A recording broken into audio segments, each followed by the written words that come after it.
Tere kõigile!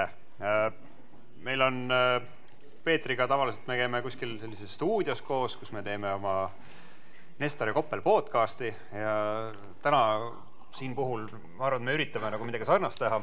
Alguses saime mingisuguse väga keerulise teema, ma ei tea, Peeter, kas sul on meeles mingi õudselt, mina ei saanud isegi aru, et see teema, mis me pidime rääkima, et see oli minu jaoks selgelt nagu liialt tark ja spetsiifiline, aga see teema oli makroseost turgudega, sellepärast... Ei, selle ma pidin ise välja mõtlema. Meil oli, ennem oli midagi väga palju keerulisem. Oli või? Ma mõtlesin, et, nagu, et mina oskaks ka midagi kaasa rääkida, et siis me valisime jah see, et kuidas on seotud omavahel makromajandus ja finantsturud.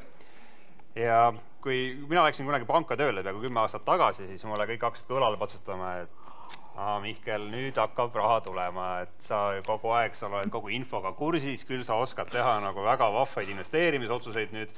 Ja no ma ise ka natuke unistasin sellest, et mõtte, et nüüd iga päev loed Financial Times ja vaatad selle värsket statistikat ja no küll ma selle pinnalt siis oskan teha mingisuguseid vägevaid plaane ja lõpuks olen siis 10 aasta pärast miljonär ja siin ma olen.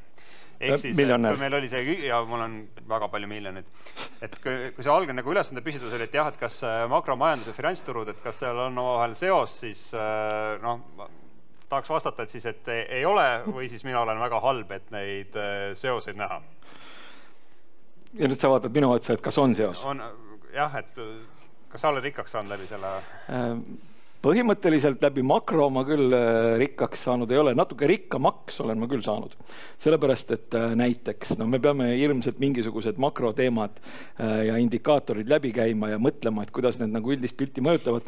Aga üks näide on küll selline, kus ma võin öelda, et ilmselge selline seos on olemas ja selle seosega on olnud võimalik raha teenida. Küll mitte alati ja kogu aeg, aga selle seosega on olnud võimalik raha teenida. Ja see on olnud siis intressimäärad, inflatsioon, 2 asja juba, mis on, eks ole, ilmselt, mida me veel nagu veidikene käsitleme. Ehk siis, kui inflatsioon on intressimääradest kõrgem, reaalintressid on negatiivsed, siis põhimõtteliselt üldiselt tasub osta kulda ja kullatootjaid. Ja minul isiklikult ei ole praeguse seisuga mitte ühtegi realiseeritud tehingut viimase 20 aasta jooksul, kus ma nagu selle asjaga oleks mööda pannud. Muudega küll ja palju, aga sellega ei ole. Ma proovisin ka, et ma küsisin ChatGPT käest, et kuidas need 2 asja omavahel seotud on. Temal oli väga palju häid põhjendusi ja siis ma proovisin leida ka selliseid erinevaid korrelatsioone selle vahel, et kas siis kuskil on seotud või ei ole seotud. Ja no üldiselt vist enam-vähem pidi olema, aga seal pahatihti esineb selliseid väga pikki perioode, kus see seos on suhteliselt olematu või hoopis vastupidine, kui sa võiksid eeldada. Ja USA-d on toodud siin võib-olla kõige parema näitena, jah, et kui sa võtad sealt mingi 70 aastat ajalugu, et siis on kõik väga hästi, aga kui sa hakkad seal vaatama mingisugused perioode, siin koroonakriis, seal 70-ndatel selline väga pikk periood, kus tegelikkuses liikus majandus ja aktsiinid hoopis nagu vastassuunaliselt ja kui oma raha sel hetkel sinna sisse toppida, et siis nii juhtubki. Jah, siin on selles mõttes, kui nüüd mõelda makro- ja turgude seost, siis hästi tihti juhtub selline asi, et takka järgi see tundubki kõik hästi loogiline. Et loomulikult tsükkel oli selles kohas, loomulikult turud käitusid nii. Aga kui nüüd mõelda ja hakata otsima nagu mingisuguseid konkreetseid seoseid, siis mis see meie kõige tähtsam makronäitaja on, võiks olla SKT ja selle kasv on ju. Siis on seal, eks ole, nominaalkasv, reaalkasv, siis tõepoolest, et kui me nüüd venitame selle pildi pikaks ja vaatame erinevaid regioone, vaatame erinevaid aegu, siis me ikkagi saame sellise huvitava seose, et majanduse nominaalkasv ja aktsiaturgude siis trend korreleeruvad ikkagi päris hästi tegelikult.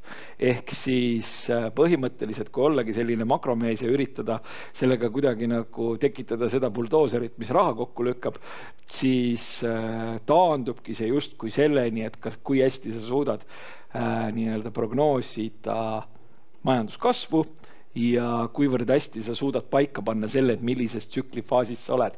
Ja mingisuguses mõttes see on ju tegelikult ikkagi loogiline ka ju, et kui majandus kasvab, siis mis asjad kasvavad? Ettevõtete kasummid. Ja kui ettevõtete kasummid kasvavad, siis võiks ju kasvada ka tegelikult nende aktsiate hinnad. No aga ei kasvu ju. No pikas perspektiivis kasvavad. Muidugi jah, siit probleem võiks olla selles, et ma ei oska Eesti majanduskasvu näiteks ette prognoosida, et kuid mina olen proovinud siis tõesti küll nagu Eesti turule mõeldes mingitel hetkedel mõelda sellele, et mida siis järgmine aasta Eesti makromajanduses võiks tuua ja sellest lähtuvalt teinud investeeringuid. Näen siin isegi mingi tuttavaid logosid võib-olla, et kuhu seda raha sai kühveldatud, et oli meil mingisugune aasta, kus oli vist vahetult enne seda pensionireformi, et kui vaadata mingid tööturu näitajaid, seda, et tuleb pensionireform, no mis võiks juhtuda sisetarbimisega, võiks tõusta, väga palju võiks tõusta, no tõusiski hästi palju.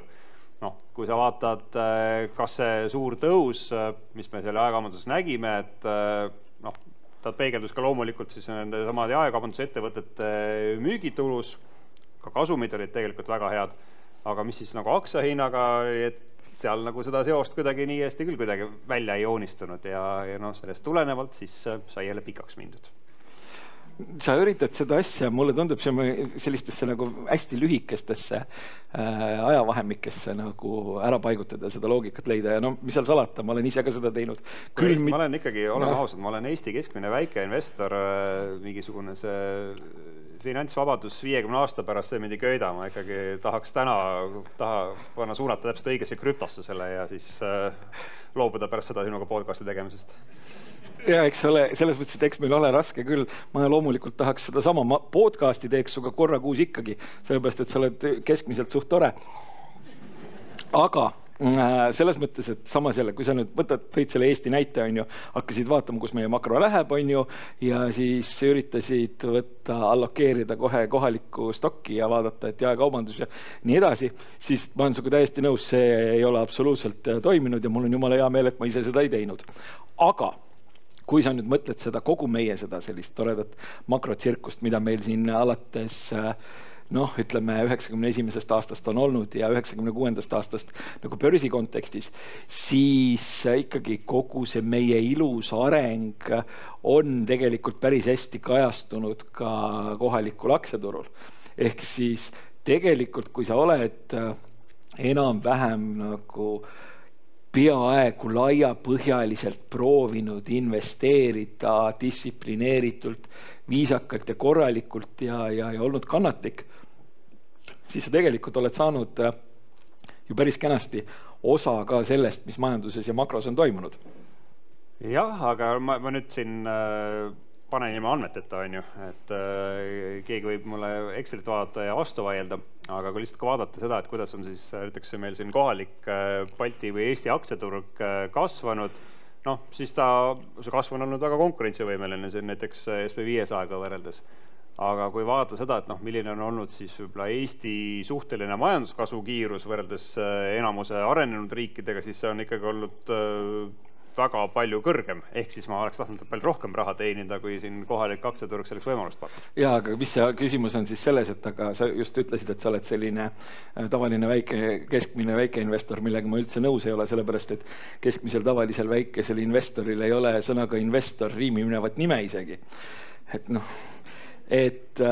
Aga kuidas sa siis oleksid saanud sellest majanduskasvust nagu osa sellest fantastilisest konvergentsi ja neoliberaalse majanduseksperimendi poolt tekitatud imelisest buumist paremini? Mustamäe 15 ruutmeetrised üürikorterid loomulikult, aga muud ma nagu ei suudagi välja mõelda. Nende kasvutempo on siis olnud Nende kasvutempo on olnud väga hea. Ma ei tea, kas täna, aga täna vist nagu enam nii hea ei ole. Aga okei, aga selles mõttes, et SKT seos aktsiaturgudega, sina ütled, et lühikeses perspektiivis kahtlane, mina ütlen, et pikas perspektiivis on olemas. Jah, aga ma arvan, et see on nagu hästi ka selline turuspetsiifiline, et kui mõelda sellele, et kus siis tuleb riigi SKT, kus see riigi SKT hästi kiiresti kasvab, siis tegelikult alati, milline on omavaheline korrelatsioon siis sellel majandusel ja tegelikult kohalikul aktsiaturul. Et see on väga erinev. See on ju selliste arengumaade puhul on sellest hästi palju räägitud, et kuidas me võtame mingisugused Aafrika riigid seal või kuskil arenevas Aasias. Meil on see riik, mille majandus kasvab nagu iga aasta 2% võrra. Samas, kui sa vaatad seda nende kohaliku, kui see eksisteerib väga tillukest aktsiaturgu, siis seal see ei pruugi absoluutselt peegelduda. Ja põhjus on siis see, et sellest kohalikust väga kiirest majanduskasvust võidavad ettevõtted, keda ei ole üldse börsil noteeritud, või siis võidavad mingisugused suurettevõtted, kes on noteeritud hoopis kuskil mujal börsil, ehk siis tegelikult see korrelatsioon kohaliku finantsturu ja kohaliku majanduse vahel võib olla suhteliselt olematu. Just nimelt, ehk siis täpselt samamoodi, et kui kõigepealt me oleme, eks ole, siin jõudnud selleni, et kui me võtame lühikesed perioodid, siis see ei pruugi toimida jällegi, ja kui me võtame väikesed süsteemid, siis jällegi see korrelatsioon ei pruugi toimida. Jah, ehk siis kui mõelda tõesti makromajandusele, et selle ette teadmine, et mis siis sündimas on, ma arvan, et see võiks töötada kuskil sellistel väga suurtel turgudel, kus siis ka ütleme kohalik see noteeritud ettevõtete portfell, see peegeldab väga hästi seda majanduse struktuuri, aga ka sama USA, kui sa vaatad, kes seal täna siis seda aktsiaturul nii-öelda koort riisuvad, siis kas see esindab siis USA majandust laiapõhjaliselt, kindlasti mitte. Jah, vastab tõele sellepärast, et kui ta esindaks Ühendriikide majandust laiapõhjaliselt, siis oleks päris huvitav. Sellepärast, et mis see oli, et see aktsia, mida kõik omavad peale sinu ja minu, ma ei tea, võib-olla sa oled nüüd ostnud, et selle turukapitalisatsioon on jõudnud 12% Ühendriikide SKT-st ja see on midagi sellist, mis tundub äärmiselt kummaline, et mitte öelda ebarealistlik. Hea küll, okei, SKT osas me oleme nagu vist jõudnud sinna, et meil on pikk ja lühike, suur ja väike. Ja siin kohal ma alati ma pean käima hästi tihti rääkima majandusest, on ju, üle laia Eestimaa ja mis seal puhul tõesti nagu väga sageli unustatakse ära, on tõesti, mis sina väldid välja praegu, see nominaalne majanduskasv versus reaalne majanduskasv. Et alati täpselt aktuaalses kaameras keegi räägib majanduskasvust, majanduslangusest, räägitakse reaalsest majanduskasvust ja reaalsest majanduslangusest, ehk siis püsihindades SKP, mida ühel tavalisel inimesel on äärmiselt keeruline mõõta, aga mis on selline kõige rohkem räägitud ja tuntud mõõdik ja see nominaalne SKP ja selle kasv, et siis sa pead minema seal Eesti Panga prognoosis scrollima sinna kõige viimasele lehele ja sealt võib-olla ise nagu arvutama, et palju ta siis nominaalselt see majandus kasvas. Ja seda üldiselt kuskil välja ei käida, see on pigem selline nagu teisejärguline number, millest tõsiselt võetavad majandusanalüütikud ei räägi, kuid just see on see aspekt tõesti, mis ma arvan just mõjutab enne kõike seda, et mida me võiksime oodata finantsturgudelt. Tegelikult see ilusate prilliraamidega Eesti Panga tüüp on paar korda aktuaalses kaameras ikka öelnud, aga kuskil lõpupoole ja rohkem vaikselt. Ja siin on, mis me ei ole nagu siin jutus veel on ju maininud, et kindlasti on ka see viiteaja küsimus. Ehk siis, et kui me nüüd loeme siin, et meil siin pool aastat tagasi majandus kasvas nii palju, et siis see informatsioon finantsturgude mõttes on suhteliselt ebaoluline. Et pigem on siis räägitud sellest, et meil finantsturg võiks ette ennustada seda, et mis siis majanduskasvuga saab. Kuid taas, et siin tekib see struktuurne probleem, et kas see, mis seal finantsturul kasvab, et kas see esindab ka majandust, et kui meil on Nvidial siin mingid suurepärased majandustulemused ja aktsiahind kasvab mühinal, siis tegelikult see Ameerika Ühendriikide majanduse kohta räägib suhteliselt vähe. Selles mõttes, et need buumerid, kes kellelegi ei meeldi ja kellel on mingisugused huvitavad pensionilahendused, need tunnevad ennast lihtsalt rikkamana. Kui nad tunnevad ennast rikkamana, siis nad tarbivad natukene rohkem ja siis me jõuame sellise toreda asjani nagu rikkusefekt, mille kohta kõik ilmselt tunnistavad, et see on olemas, aga mida nii-öelda mõistlikul tasemel ja akadeemiliselt mõõta on erakordselt keeruline. Aga ma mõtlen, kui seda nagu SKP teemat siin kuidagi resümeerida, et kas siis võiks öelda, et jah, et akadeemilist ma teen doktoritööd, mida ma kunagi ei tee ja siis tahan seal tõmmata mingit pikaajalisi seoseid SKP kasvu ja aktsiaturu vahel, et seal suurte riikide puhul ma tõenäoliselt mingi seose leian, kas ma selle teadmise pinnalt, et ma arvan, et järgmine aasta on Eesti majanduskasv 3%, et kas ma selle pinnalt suudan teha mingisuguse nutika investeerimisotsuse, et siis vastus tõenäoliselt on pigem ei.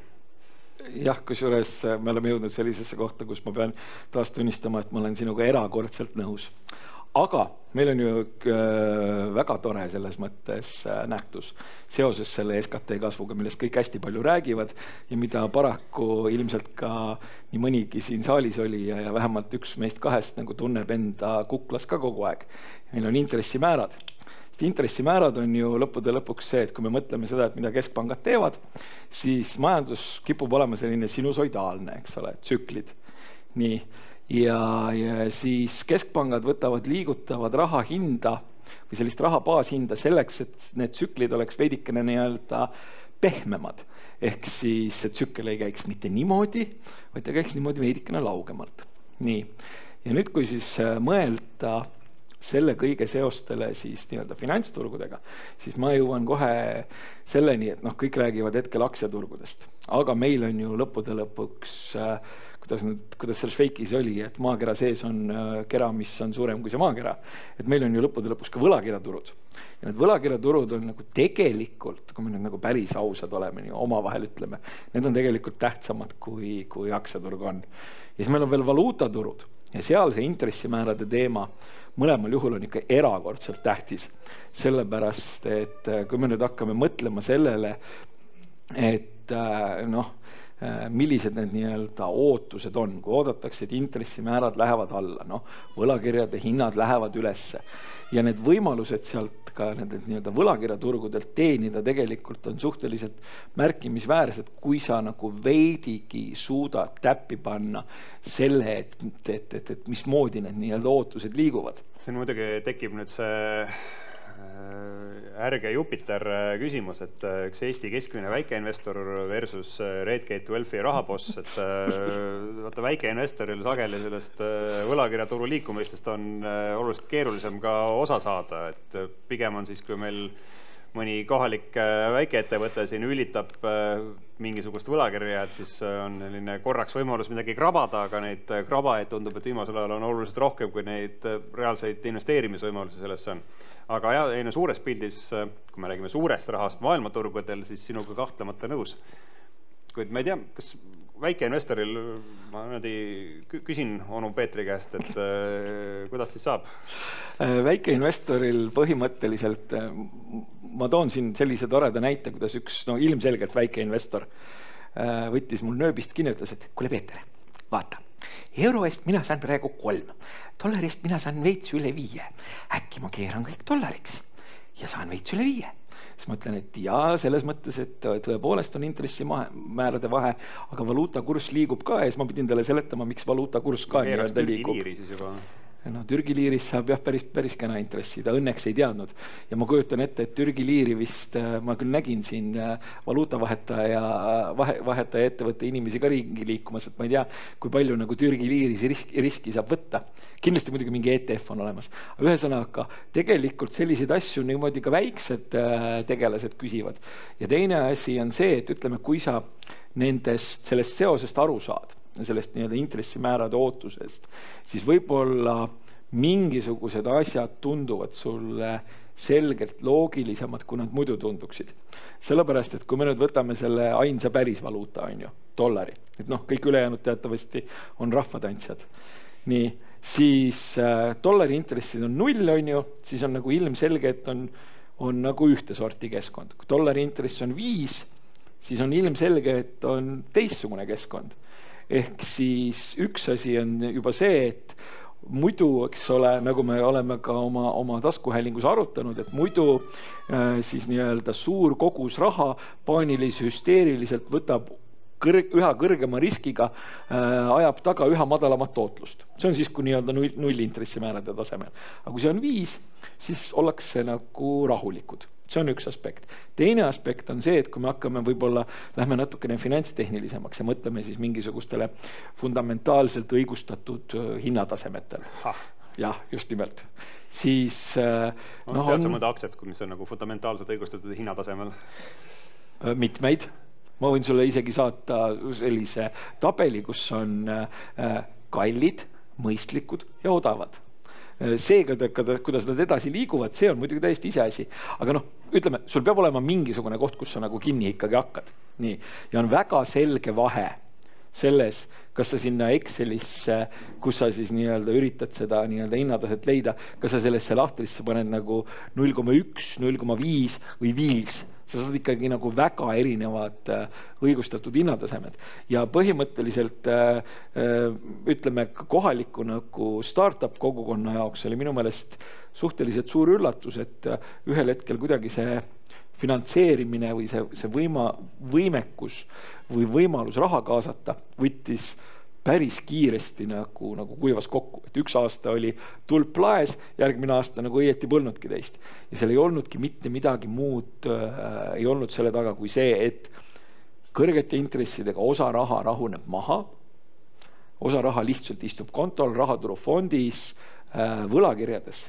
ja teine asi on see, et erinevatel intressitasemetel need nii-öelda valuatsioonid või väärtused ilmselgelt liiguvad ja kui intressid on kõrged, siis nad on madalad ja kui keegi küsib, et miks see niimoodi on, siis see on hästi primitiivne vastus ja hästi võib-olla selline lihtsustatud, aga kui te teete endale selgeks sellise kontseptsiooni nagu alternatiivkulu, siis te hakkate paljudest asjadest väga hästi aru saama. Vabaldaks muidugi sul vaiba korraks alt ära tõmmata, et disclaimerina, et me vist kuskil podcasti osas sellest ka rääkisime, et see nii-öelda suur riskikapitali rahade kokkukuivamine, et kui ma nüüd ühikud on suvalised, aga kui ma õigesti mäletan, et siis oli midagi taolist, et USA-s siis aastal 2018 kaasati 5 triljonit, siis 19 oli 10, siis 20 oli mingi 25 ja nüüd me oleme jõudnud sealt võib-olla, et kukkunud siis 25 juurest kuhugi 23 peale või 22 peale, et tegelikult see kuivamine ei ole nagu väga suur olnud ja mis ka minu jaoks võib-olla põnev on olnud, et arvestades seda, et mida siis täna tõesti on võimalik võlakirjade pealt teenida, et see võiks ennustada ikkagi sellist nagu pikaajalist vindumist aktsiaturgudele, korraks nagu kui sel hetkel, kui tõesti intressimäärad on ju üles läksid, korraks siis ka aktsiaturud rahunesid, aga pärast seda, mis me oleme näinud, et vastupidi, et väga-väga kiire kasv ja ei vasta tegelikult sellele, et mis endiselt intressimäärad suurtes keskpankades on. Ei vasta jah, ja siin on põhimõtteliselt on jällegi see, et seal on alati kipub olema mingisugune selline huvitav selgitus või huvitav komponent, mis justkui seletab ära või mis ütleb, et miks nagu see makro ja turgude seos nagu sellel hetkel ei tööta. See on jällegi see, et kui sa nüüd hakkad vaatama seda... Selle eest makstakse inimestele palka, et selgitaksime, miks ei läinud nii, nagu me ütlesime, et läheb. Miks ei läinud, kuidas öelda, me saame homme seletada, miks ei läinud täna nii, kui me eile ütlesime. Väga tasu töö ja soovitan kõigile. Ja selles mõttes, aga kui te öösel magada tahate, siis unustage ära. Aga okei, selles mõttes, et me oleme rääkinud SKT-st. Nii, siis me oleme rääkinud natukene intressidest ja veidikene tekitanud võib-olla mingisugust sellist värinat inimeste ajus, et sellel kõigel võib ikkagi nagu mingisugune seos olla. Meil on nüüd ju see lemmikasi veel inflatsioon. Jaa, inflatsioon üldiselt on ju öeldakse, et võiks aktsiaturge soosida. Kuna kui hinnad lähevad kallimaks, müügitulud üldiselt kasvavad ka mehiselt. See on võib-olla üks selline näite, kus jällegi, mitte et ma nüüd siin igapäevaselt nüüd vaatan täpselt mingite aktsiaturgude ja inflatsiooni kõvera korrelatsioone, aga kus ma võiks tõesti öelda, et see pigem nagu tavaliselt tähendab head, aga siin on väiksed agad ka, et sinna kõrvale tuleb vaadata ka nagu muid majandusnäitajaid, et kui see inflatsiooniga koos saabub ka igasugune muu õudus, siis võib-olla nii hästi ei ole. Jah, see on jällegi see, et pikas perspektiivis, suurtes süsteemides, see seos kipub nagu päris hästi toimima. See on suhteliselt loogiline ka, sellepärast, et kui rahaostujõud väheneb, aga ettevõtted teevad ju lõppude lõpuks asju, mis inimestel vaja on. Nii, ettevõtted suudavad ka tarbijatele oma nii-öelda sisendhindade kasvu nii-öelda edasi kanda. Ja tõepoolest, minu meelest võib-olla parim näide sellest inflatsiooni ja turgude sellisest huvitavast seosest on see, mis toimus 70-ndatel Ühendriikides. Ühendriikides 70-ndatel oli teatavasti suhteliselt ebameeldivalt kõrge inflatsiooniperiood. Mingisugune 7,23% aastas, nagu 10 aastat järjest, nagu keskmiselt. Ja Standard Poor's 500 indeksi siis nii-öelda keskmine tootlus oli ka 7,23. See informatsioon pärineb paljude finantsinimeste lemmikhindu Damodarani raamatust, mis siis tähendas põhimõtteliselt seda, et selle perioodi jooksul see, kes võttis, paigutas või hoidis kontol, on ju, ta sai selle inflatsioonilaksu täiega sisse. See, kes põhimõtteliselt paigutas aktsiaturule nii-öelda läbilõikes, kuigi siis veel minu meelest SP500 nagu mingid indeksifonde ei olnud, aga mingisugused analoogid olid olemas, see suutis säilitada täies ulatuses oma ostujõu. Ja see tegelikult minu meelest illustreerib just nimelt seda, et tühja sellest, et mis selle raha ostujõuga nagu otseselt juhtub, vaid asi on ikkagi nagu selles, et kuna ettevõtted tegutsevad valdkondades, mida on inimestele, eks ole, vaja, siis nad kannavad siis nii-öelda sisendite kasvu tarbijatele edasi ja põhimõtteliselt see siis nii-öelda, ta teeb enam-vähem selle inflatsiooni tasa. Nüüd järgmine asi, mis on võib-olla huvitav, on see, et kui siis nagu SP500 ja inflatsioon oli nagu täpselt sama 10 aasta keskmisena, et aga kas midagi siis nagu toimis ka? Energiasektor toimis päris hästi. Sellepärast, et energia on selles mõttes naljakas asi, et seda läheb igal juhul vaja. Ja küll, ja 70-ndatel olid naftakriisid ka ja kurjad araablased keerasid kraane kinni ja suur pahandus oli igatepidi, eks ole. Aga energia, seal ei ole nagu väga suurt võimalust nagu tarbimist vähendada.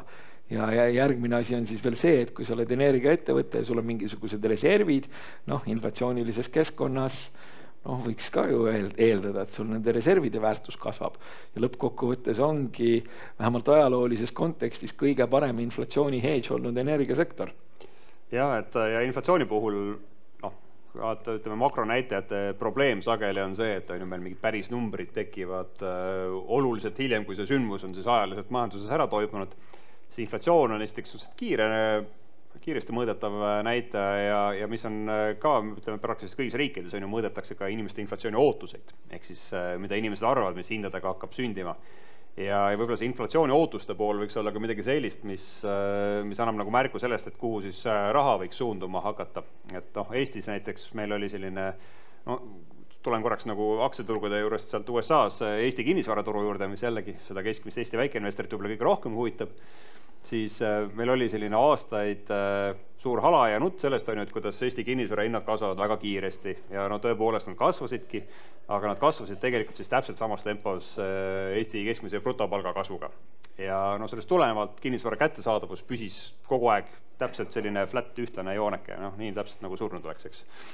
Aga siis, kui saabus meil see suur inflatsioon, kus meil siin on ju inflatsiooni neid vahepeal sinna ikka 25% juurde küündis, siis saabus mingisugune muudatus. Nimelt siis kinnisvara hinnad hakkasid kasvama oluliselt kiiremini kui keskmine palk.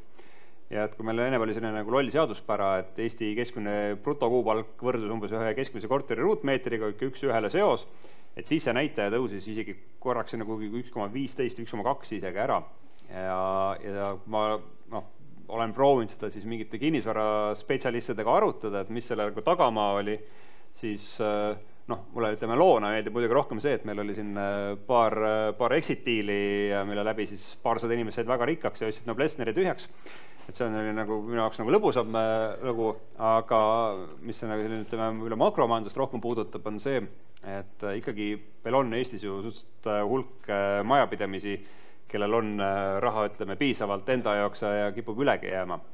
Ja paljud neist inimestest siis olles lugenud Äripäevast, et meil on suur inflatsioon ja läheb veel hullemakski, tegelikult liikusid siis aktiivsemalt kinnisvaraturule, sest et mida nad on näinud siin võib-olla viimase 20 aasta jooksul, mis vastab ka tõele, on ju, et Eesti kinnisvara hinnad ikkagi käivad selles mõttes Eesti majandusega väga hästi käsikäes ja oludes, kus siis hinnad väga kiiresti tõusevad, on ju, raha väärtus seal kontol drastiliselt kahaneb, mõistlik oleks see raha parkida mingi sellise vara alla, mis samamoodi kiiresti kasvab ja kuna kohalikul aktsiaturul meil ikkagi võimalused on piiratud ja inimesed kipuvad seda ka natuke vähe veel usaldama, siis leiti, et kõige mõistlikum viis, kuidas seda raha siis kaitsta, on see, et viin selle kinnisvara turule, ostan endale mingi investeerimiskorteri ja sellest tuleneb siis ka see suur nõudlus ja tegelikult päris kiire kinnisvara hindade kasv.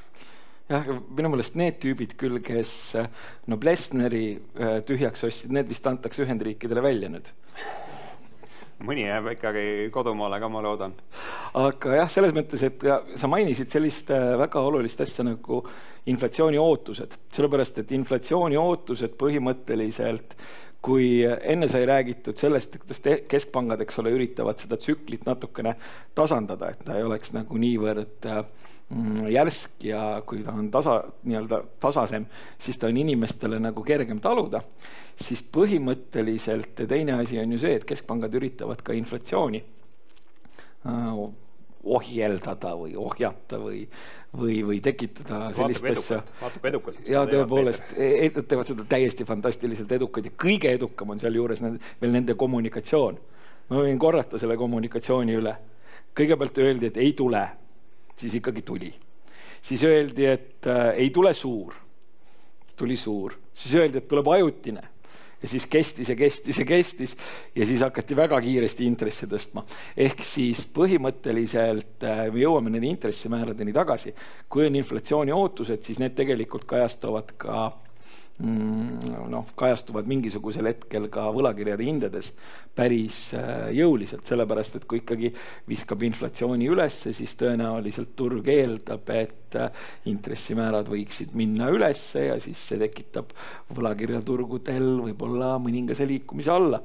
Nii et ka inflatsiooni ootused on, ütleme, selline asi, mis tegelikult on väga just nimelt selle üldise intressikeskkonna kontekstis või selle vaatamise kontekstis midagi sellist, mida vähemalt mina niimoodi vasaku silmanurgast nagu peaaegu kogu aeg vaatan ja millele ma viimasel ajal olen selgelt liiga palju mõelnud. Üks teema, mis sa tahtsid täna veel kindlasti ära mainida, on geopoliitika, kus ma ei tea, mis positsioonid sa tuled. Ma pean ava enne oma kaardid, siis ma tulen oma kaartidega. Ei, selles mõttes, et minu positsioon geopoliitika, see on see, et geopoliitika mõjutab makromajanduslikke protsesse päris nii-öelda väga huvitavalt. Selles mõttes, et teatavasti meil on igasugused huvitavad ressursid ja kõige olulisem neist on nafta ja kohe, kui keegi natukene, kuidas nüüd öelda, seal kandis, kus see nafta nagu peamiselt tuleb, mingisuguse pahanduse korraldab, siis tekitab kohe nii-öelda täiendavat volatiilsust. Ja on olnud piisavalt periood ajaloos, just nimelt nagu need 70-ndad, kus siis see piirkond, kus peamiselt see nafta tuleb ja kus seal on olnud nii-öelda piisavalt pahur, kus siis sisuliselt võib öelda, et geopoliitika on mõjutanud kogu majanduskeskkonda globaalselt, pikaajaliselt ja dramaatiliselt. Mis puudutab, ütleme, seda minu positsiooni, kus mina tulen, on see, et minu üks selline lemmikkirjanik ja jutuvestja, habemega Liibanoni onu nagu Nassim Taleb, kes on uskumatult suur eneseimetleja, aga õnneks ta on tark ka. Talle meeldib ta ise veel rohkem kui sina endale. Jah, kusjuures ma lugesin seda ja ma mõtlesin ka, et võt väga hea, et on hullemaid kui mina. Aga siis tema põhimõtteliselt vaatas seda, et kuidas oli nagu teise maailmasõja eel Inglise siis nii-öelda riigi võlakirja kauplejad, kuidas nendega nagu lood olid. Et kas nad nagu hindasid mingisugust täiendavat riski sisse. Ja nad ei hinnanud täiendavat riski sisse, mis siis tähendab seda, et need, kes vaatlevad majandust, need, kes vaatlevad turge, nad päris hästi ei saa aru, mida see geopoliitika tähendab ja võib-olla pidasid ühte sellist sakslast, kes kõigi peale natuke kärkis ja kellel olid imelikud vuntsid, sellepärast, et kui pikkade vuntsidega ei saanud nagu gaasimaski pähe tõmmata esimeses maailmasõjas, et ta nagu Taleb jõudis järeldusele, et geopoliitika osas ei ole ei turud eriti head, ei ole ei treiderid eriti head, ei ole ei majandusanalüütikud eriti head ja lõppude lõpuks ta nagu ei suutnudki kedagi välja tuua, kes oleks eriti hea olnud. No ka minu väide oleks on see, et geopoliitika mõjutab turge ainult siis, kui ta lõpuks päriselt mõjutab. Et see, et kuskil nüüd keegi hakkab sõda pidama, siis võib-olla korraks viskab kuskil mingi nafta hinnas nädalaks nagu spaiki ülesse ja siis tegelikult rahuneb sinna uuesti maha. Või ka Ukraina sõja kohta on öeldud selline väga eestlase kõrvu jaoks nagu inetu termin, aga just another war. Ehk siis tegelikkuses tõesti, et jah, Ukraina riigis kindlasti mõjutab sõda väga oluliselt seda, et mis majanduses toimub või mis saaks toimuda sealsed varade hindadega, kuid sellised mingisugused kuskil peetav sõda tegelikult finantsturgudele väga palju ei mõju. Ja mis Eesti kontekstis on hästi palju juttu olnud sellest, et kuidas Eesti on muutunud sisuliselt sõjatsooniks, meie piir Venemaaga, kõik need ähvardused, mis sealt tulevad, et ükski mõistlik investor enam Eestisse raha ei too. Ja see narratiiv tõesti tundub nagu päris hea, igaüks on kuulnud lugu sellest, et kuskil mingisugune tuttav ütles, et nüüd mingi välisinvesteering Eestisse tulemata või et mingisugune Rootsi investor müüs siin oma kinnisvaraportfelli maha. Aga kui vaadata nagu päriselt numbrid sinna taustal, et mis on siis juhtunud Eesti välisinvesteeringutega, siis absoluutselt mitte midagi ei ole juhtunud, on jätkunud selline sirgjooneline kasv. ja no selle põhjus ongi, et kõik need geopoliitilised uudised, et no, tekitavad korraks võib-olla niisugust ebamugavust, aga kui tegemist on professionaalsete investoritega, noh, kui midagi nagu päriselt muutunud ei ole, siis tegelikult kehitatakse õlgu ja minnakse edasi, on minu selline tees selle kohta.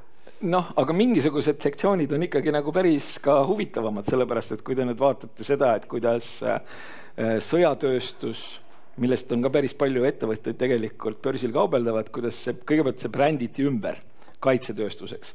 Minu meelest see on nagu täiesti okei, sellepärast, et noh, kaitsta on ennast lõppude lõpuks vaja, et see ümberbrändimine oli nagu mõistlik. Ja kui te nüüd vaatate, et kuidas nagu väga paljude selliste suurte kaitsetööstuse ettevõtete aktsiad on liikunud pärast 24. veebruari 2022, siis nad on ikkagi liikunud päris jõuliselt, sellepärast, et noh, nagu meiegi diskussioon, siin on, me ei ole ainukesed, kes seda diskussiooni peavad, et meil on vaja märkimisväärselt kaitsekulutusi tõsta. Nii et selles kontekstis geopoliitika on mõjutanud turge päris palju, et noh, kui ei usu, vaadake, mida Rheinmetall teinud on. Siis teine asi selle juures on veel see, et noh, teatavasti meil on ju selline fantastiline olukord, kus sisuliselt me võime hakata nagu üles lugema mingisuguseid Euroopa riike, kes veidikenegi pikemas perspektiivis, ja see perspektiiv ei ole eriti pikk, et kellel nagu raha on suhteliselt otsas. Noh, aga see selleks, kui me nüüd mõtleme siis, et mis see üldine nagu sentiment on, siis see üldine sentiment on see, et kaitsekulutusi tuleb kasvatada, aga noh, raha on suhteliselt otsas, mis tähendab seda, et eelarve defitsiite tuleb kasvatada ja kui eelarve defitsiite tuleb kasvatada, siis põhimõtteliselt noh, kasvavad ka riskid ja turud ei ole nõus enam nagu selliste madalate intressidega riike finantseerima ja siis tekibki selline olukord, kus see, et meie naaberriigis on väike vastik lühikene mõrtsukast nii-öelda junn, kes korraldab sisuliselt nii-öelda mingisugust midagi sellist, mida noh, keegi ei arvanud, et 21. sajandil juhtuda võib, tekitab sellise olukorra, mis viib mingisugused riigid maksejõuetusele lähemale ja tõstab intressimäärasid. Peeter sai just koos Kaja Kallasega sellesse listi, keda Venemaal taga otsitakse. Aga noh, jällegi geopoliitika puhul ma resümeeriks selle meie loo niimoodi, et tegemist on turgu mõjutava asjaga, kuid seda olukorras, kus ta siis päriselt juba mõjutab, et noh, keegi nüüd mõtleb, et ta nüüd suudab kuidagi geopoliitilise sündmused ette näha ja läbi selle mingisugused vahvaid tehinguid teha, siis tundub selline üsna asjatu lootus. Aga ma vaatan, et meie kellakene hakkab siin armutult nagu ära tiksuma ja et jääks kuidagi üldsõnaseks, mis me siis nagu siit resümeerime, et makromajandus ja finantsturud, et seos on olemas. Kas sellest on võimalik ka teenida, on natukene kahtlasem, kuna paljused neid sündmused me ei suuda väga hästi prognoosida, aga vähemalt kui minule siit meil mingi ühisosa tekkis, et see olid siis vist inflatsiooni ootused ja sellest tulenevad siis keskpankade intressipoliitika, midagi sellist, mis võiks nagu ka investorile midagi kätte jätta. Jah, ja selles mõttes, et tõesti, et kas sellega on võimalik raha teenida, noh, on piisavalt selliseid tegelasi, kes arvavad, et on, sellepärast, et on olemas hedgefondid, mis panustavad makrole. Ja kui me nüüd mõtleme mingisuguseid selliseid paremaid näiteid, noh, kõik teavad, kuidas Soros ühel hetkel tõmbas vaiba alt ära Inglise naelal. Noh, põhimõtteliselt see oli makro pealt raha teenimine. Kuigi noh, põhimõtteliselt praeguseks räägitakse, et võib-olla Soros ise ei olnudki nii nutikas, et tema parem käsi Druckenmiller võib-olla tegi selle ära. Ja Druckenmilleriga on selline tore lugu, et tahate nagu makroprotsessidest paremini aru saada, siis teda on YouTube'is päris palju. Ta on suhteliselt pessimistlik, aga suhteliselt otsese ütlemisega. Nii et noh, kui te leiate või tahate, et mõelda, et äkki saab makro pealt kuidagi raha teenida, siis kõigepealt tutkige Druckenmillerit. Nii, aitäh, et kus me siin Eestis praegu selle majandustsükliga oleme?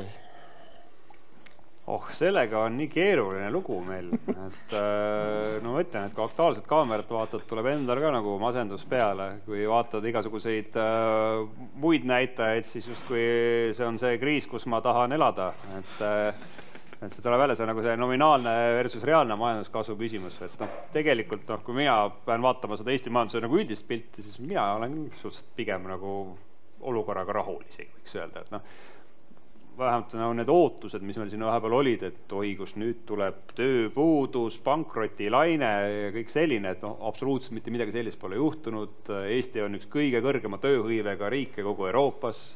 Keskmine palk meil kasvab siin 2 aastat järjest kasvas üle 10%, see aasta tuleb natuke alla 10%.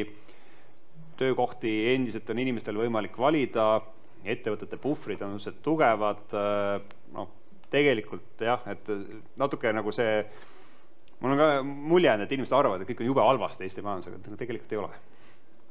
No ma ei ole nüüd otseselt nõus, aga selles mõttes, et ma Eesti parimale makroanalüütikule vastu vaidlema ei hakka.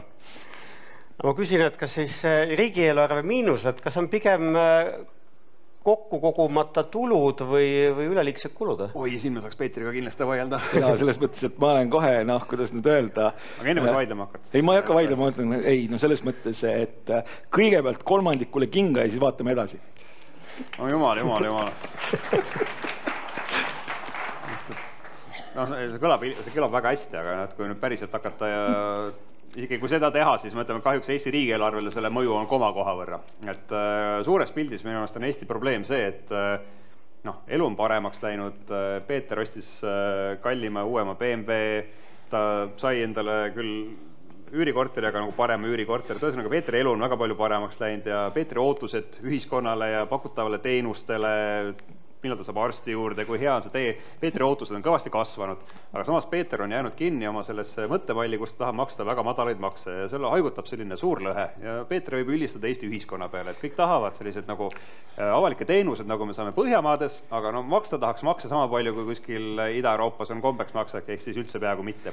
Ja kuidagi nagu selle lõhe millegagi tuleb nagu kinni matta, eks, et algul ta saab automaksu, aga valdavalt see ongi tulnud siis läbi selle Eesti riigieelarve puudujäägi, võlakoormuse kasvu, aga ühel hetkel peab nagu ära otsustama, et kas loobuda siis neist parematest avalikest teenustest või siis tõsta maksukoormust. Ja kui ma pean oma panuse panema, et mul on oma seisukoht ka, aga lihtsalt ma pean tegema ka panus, et mis siis juhtub, on see, et ikkagi Eesti maksukoormus kasvab. Valimistel ei saa vist kumbagi lubada ju. Seda mitte, jah. Ja Peeter juba nagunii peab nagu selles mõttes, et kui sa räägid arsti juurde saamisest, siis selles mõttes, et ei, meil on 2028. aasta jaanuari üks aeg. See on meie nii-öelda meditsiinisüsteemi reaalsus. Nii et jah, ütleme, siin ei ole midagi teha. Kõrgem keskklass peab põhimõtteliselt hakkama tasulise meditsiini nii palju panustama, et ta panustab piisavalt, et olla ühel hetkel mitte kõrgem, vaid lihtsalt keskklass. Workshopi kaudu küsitakse, kui palju on Balti börsil veel neid lahkuvaid institutsionaalseid investoreid, kes Balti turu kasvu kinni hoiavad? Nad ei hoia kasvu kinni. Nad lihtsalt ei taha siin olla, sellepärast, et nad ei näe, mis see story võiks siin olla. Eesti oli eksootiline turg, kus oli võimalik saada mingisuguse täiesti mõistliku riskitasemega väga selgelt ja kõrget tootlust. Nii, konvergentsi siis nii-öelda show on läbi. Me oleme jõudnud nagu mingisugusele konkreetsele tasemele ja nüüd on maailmas piisavalt palju huvitavamaid kohti, nii-öelda neid frontier marketeid nagu kuhu minna ja loomulikult selles mõttes pannakse siin mingisuguseid positsioone kinni, et see on kuidagi nagu arusaadav ja ma ei ütleks, et see nüüd kuidagi on nagu tõusu kui sellise plokk mingisugusel viisil. Tõusuplokk on see, et meil ei ole mingisugust suut ja huvitavat narratiivi, mis võtaks kätte ja muudaks meid hirmus huvitavateks. Publiku hulgast.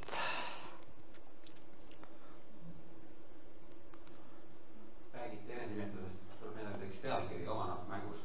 Mis on teie portfellis see aasta kõige paremini esinenud? Minul on kullatootjad. Minu portfell on selles mõttes väga igav, et 3 suurt indeksfondi, ilmselgelt SP500 on kõige paremini läinud. Mina lihtne inimene, ma lepin sellega, mis SP500 mul on pakkunud. Järgmine küsimus. Millised on teie ootused Euroopa Keskpangale, mis võiksid nende järgmised sammud olla? arvestades sellega, et tegemist on vananeva rahvastikuga, olematu konkurentsivõimega vabaõhumuuseumiga, siis see tähendab seda, et pikaajaline surve on selleks, et reaalintressid oleksid pikema perioodi jooksul negatiivsed. See on kõik, mis ma ütlen. Jaa, no see, et intressimäärad alla lähevad täna tundub ikkagi selline üsna peamine vaade ja ma pean esindama ikkagi oma tööandja ametlikku arvamust, et siis Keskpanga peamine intressimäär, hoius intressimäär järgmise aasta lõpuks 2%, ehk siis teie Euribor umbes sama. Palutakse lühidalt ja konkreetselt, kas järgmisel aastal investeerimisfestivali ajal on S&P 500 kõrgemal või madalamal kui praegu? Jah. Nõus. Niisugune konkreetne selge vastus võtame. Küsiks, kuidas te näete, milline on meie Eestis IT-sektori tulevik? See on Mihkli lemmikteema. Jaa, sellega on nagu vaatame minevikku kõigepealt, et minu jaoks on tundnud see Eesti IT-sektor teema, millest kuidagi räägitakse selles võtmes, et meil on kuskil, seal on mingisugused väga vahvad ettevõtted, kes on olnud väga tublid, aga et see on ikkagi mingi nišiala, et see ei ole majandus. Aga tegelikult siis eelmine aasta Eestis juhtus selline asi, et kogu Eesti ekspordis, Eesti on väga ekspordikeskne majandus, meie SKP-st 80% tuleb sisuliselt ekspordist, ja siis sellest samast ekspordist omakorda, kus on siis juba kaubad, teenused koos, üle 10% andsid IT-sektoris tegutsevad ettevõtted, tehnoloogia ja siis programmeerimine. Ehk siis, ja selle numbri on jõutud väga kiiresti. Ja ma olen teinud mingisuguse naljaka sellise prognoosi, et kui nagu samad trendid jätkuks, et kuskil aastal 2035, siis võiks IT-sektor olla Eesti suurim majandussektor. Kas see päriselt juhtub, saame näha. Et nimelt, et kui veel vaadata riiki, kus siis on see sama IT-sektor väga kiiresti kasvanud, siis imelikul kombel on see just juhtunud sellises vaesemas Ida-Euroopas, teised suured IT-tiigrid, meil on näiteks Rumeenia ja Bulgaaria, kellega eestlased ennast üldiselt nagu ühte patta ei taha panna. Ehk siis mulle tundub, et siin on hästi suur komponent olnud ka see, et kuigi IT-sektori palgad on kõrged, on need oluliselt madalamad kui kuskil Londonis või Pariisis nad on. Ja saab siis näha, et kui kiiresti see switch võetakse teha, et selline rätsepa lahendustena mingite IT-teenuste pakkumine suurettevõtetele mujal maailmas versus see meie enda tehnoloogiasektor, kes on suutnud kogu selle väärtusahele siia tuua, aga mina olen pigem optimistlik, et meil on täna juba tekkinud sinna nii palju võimekaid tegijaid ja nii palju raha, et tegelikult see raha hakkab tootma raha, et tuleb uusi ettevõtteid peale, tuleb uusi ükssarvikuid ja mina hoiaksin nagu pöialt, aga lõpuks on ka see, et kogu Eesti majandus ei saa ka IT olla. Milliste tehisajul põhinevate investeerimistööriistadega olete kokku puutunud? Äkki Galileo FX, küsib inimene. FX seal taga viitab juba sellel, ma kohe vabandan selgelt oma sellist skeptilisust, aga FX viitab sellele, tümpsti, keegi jooksis vastu seina. See on väga selles mõttes hea illustratsioon, sellepärast et see FX viitab valuuta kauplemisele ja mulle üldiselt tundub, et erinevad sellised nii-öelda tegelased, kes võtavad kätte ja väidavad, et nad pakuvad mingisugust imelist tööriista, kuidas sellises nii-öelda kontekstis nagu valuutaturg raha teenida, et ma ei usu nendesse eriti, sellepärast, et kui mina suudaksin mingisuguse sellise asja valmis programmeerida, ma küll mitte kellelegi teisele ei ütleks. Ma põhimõtteliselt jooksutaks seda mõnda aega ja siis ülejäänud aja veedaksin oma isiklikul saarel. See siis tähendab seda, et kui keegi võtab seda pakub ja pakub seda näiteks raha eest, siis see ei saa olla eriti hea. Ja kui ta pakub seda tasuta, siis mul üldse tekib küsimus, miks ta seda pakub. Nii et näe. Ja mina arvan ka, et me vaatame üldse ju mingit finantsturgude ajalugu, et Ühendriikides on kogu aeg olnud geeniuseid, kes on suutnud leiutada mingi imelise rahatootmise masina, mis töötab täpselt nii kaua, kui see töötab ja ühel hetkel ikkagi lõpuks tekib sinna tõenäosusarvutustesse mingisugune olukord, mida ei suudetud sisse arvutada ja siis ta enam ei tööta, eks. siiamaani absoluutselt kõik, kui hästi lihtsustada, kõik sellised nii-öelda meetodid, mis on välja kalkuleeritud, ei ole mitte midagi olnud kui see, et on suudetud defineerida trendikanal ja siis trendi suunas trendikanalis võtta kätte ja üritada nagu tasapisi raha teenida. Kohe, kui trend muutub, on kui te ei usu, lugege raamatut When Geniuses Fail. Seda tsirkust tehti natukene enne seda on tehtud päris palju peale seda ja kõik meetodid on olnud nagu sellele tegelikult taandatavad. Nii, võtame ühe küsimuse sealt tagantpoolt veel. Ja, tervitus esiteks suur aitäh vingete podcastide eest. Minu küsimus on seotud maksuteemaga. Natuke ennem ka juttu, nagu viimasel jutuks, meil on kaitsekulude või kaitse-eelarves defitsiit ja sellega seoses tõenäoliselt tuleb siis mingil määral maksutõusu. Minu küsimus on, et võib-olla te oskate öelda, et milline on selline majandusteadlase vaade, et milline see õige maksutõus oleks. Näiteks on räägitud palju laiapõhjalisest käibemaksutõusust või peaks tegema täiesti uue kaitsemaksu. No lõpuks on ju see, kus maksud kokku kogutakse, on selline väga poliitiline valik, on ju. Et ühiskond võib lõpuks nagu habememaksu ka küsida, et kui leitakse selline nagu ühine konsensus. Ehk siis lõpuks jah, tõesti peegeldab seda, et mida siis inimesed arvavad, kust raha võtta võiks.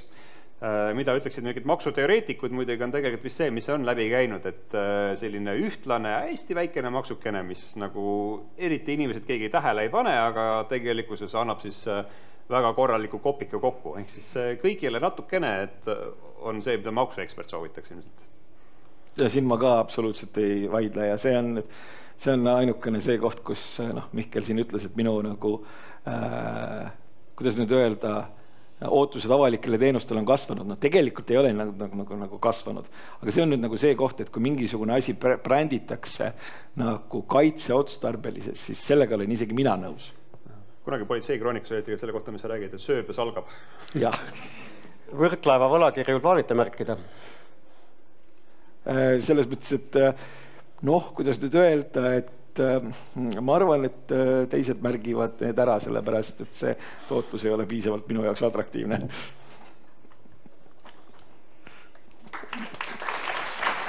Ja võtsime Mihkli sõnatuks, aga suur tänu.